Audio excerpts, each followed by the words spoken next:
سے 100 سال بیک جائیں، ترکی کی ہسٹری پڑھیے، ترکی کی ہسٹری۔ ترکی کی سرزمین پر جب مصطفیٰ کمال اتا ترک قابض ہوا تو اس کو اس بات کے لیے ہی اعجاز کے ساتھ میں اس کو اتا ترک کہا، ترکیوں کا باپ کہا اس کو۔ آپ کو میں بتاؤں کہ جب جنگ عظیم ہوئی تھی، جب عالمی جنگ ہوئی تھی، تو اس موقع پر جرمنی کو شکست ہوا،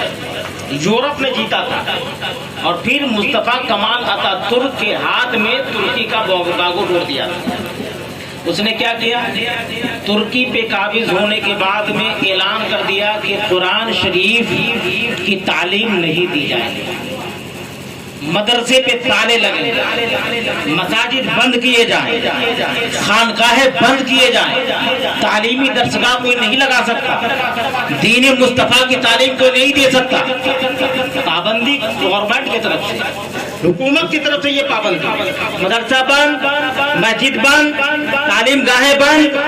کوئی بھی حدیث مصطفیٰ پڑھانے کے لیے درسگاہ نہیں لگا سکتا۔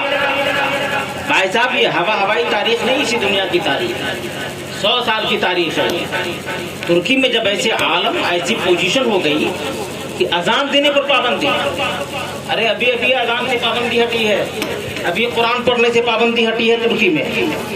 حد تو یہ ہو گئی کہ عربی میں اذان دینے پر پابندی،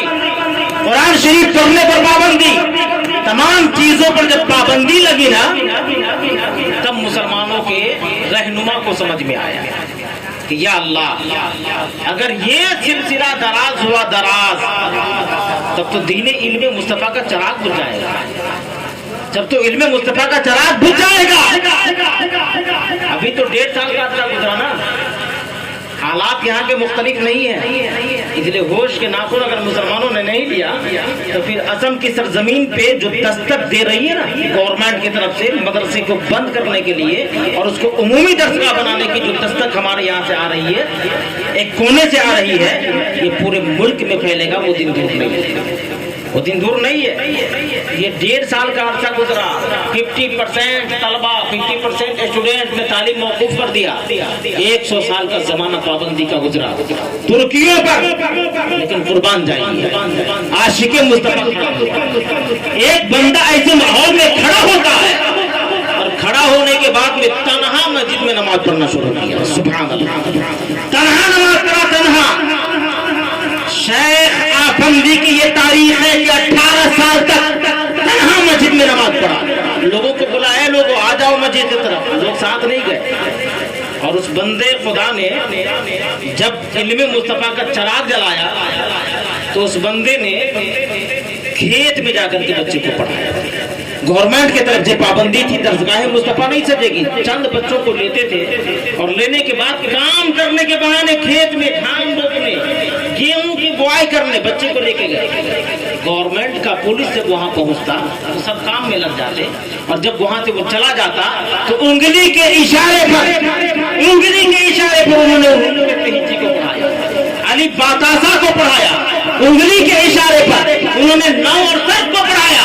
اور پھر وہی وہ بندہ ہے جس نے ترکی کی سرزمین پر ٹرین کی بوگیاں انہوں نے بک کیا تھا، ٹرین کے بوگی بک کرنے کے بعد ایک اسٹیشن سے دوسرے اسٹیشن پر ٹکٹ خریدا، چند طلبہ کو لیا، اس میں رکھنے کے بعد گیٹ کا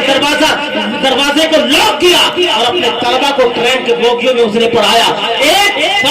گاؤں چوراہے پر جا کر کے اپنے شراب خانے کے نام پر ایک ہوٹل کو بک کیا، باہر سے بورڈ لگا تھا دس از بیئر بار، یہ بیئر بار ہے، لیکن اندر 2 بجے رات سے لے کر کے صبح 6 بجے تک قرآن کریم کی تلاوت کے لیے دستگاہ سٹانے والا شیخ آفندی تھا۔ شیخ آفندی کا پڑھنے والا ایک طالب علم، ایک اسٹوڈنٹ، ان کا ایک مرید ہے جس کا نام تج پرتگال ہے، جس نے ترکی کی سرزمین پر جب باغوں کو سنبھالا تو لوگوں کو یہی کہا، لوگوں تمام دنیا ایک طرف ظالم و جاہل حکمران، ایک طرف یاد رکھنا میرے مصطفیٰ کا دین وہ دین ہے کہ جھوٹوں میں یہ چراغ بجھایا بجائے گا، نور خدا ہے، کفر کی حرکت سے خندزن جھوٹوں میں یہ چراغ بجھایا نہ جائے گا۔